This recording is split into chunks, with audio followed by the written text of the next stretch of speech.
शहरातील अक्कलकोट MIDC परिसरातील towel बनवणाऱ्या कंपनीला शनिवारी मध्यरात्री आग लागली। या कारखान्यात कच्चा माल असलेल्या ठिकाणी आग लागली, त्यामुळे वेगाने आग पसरली। जवळपास 8 तासांपासून आगीवर नियंत्रण मिळवण्याचे प्रयत्न सुरू आहेत। सोलापूर शहरातील सर्व अग्निशमन विभागाचे बंब या ठिकाणी आग विझवण्याचे काम करत आहेत। बचाव पथकही घटनास्थळी दाखल झाले आहे, मात्र आगीने रौद्र रूप धारण केले आहे। पाण्याचे 100 टँकर संपले तरी आग आटोक्यात आलेली नाही।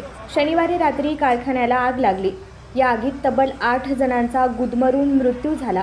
या कारखान्यात अडकलेल्या लोकांना बाहेर काढण्यात आले, मात्र कारखान्यातील 8 लोकांचा मृत्यू झाला आहे। दरम्यान कारखान्याला पहाटे लागलेल्या आगीत 3 कामगारांचा मृत्यू झाला होता।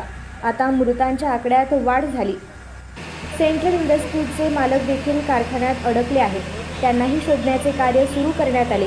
कारखान्यातील 5 जण मास्टर बेडरूममध्ये लपून बसले होते। या 5 जणांना कारखान्याच्या बाहेर पडता आले नाही, त्यामुळे त्यांचा श्वास गुदमरून आणि होरपळून जागीच मृत्यू झाला।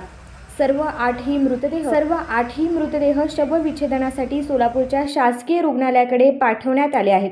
यामध्ये 5 पुरुष, 2 महिला आणि 1 बालकाचा अंत झाला आहे।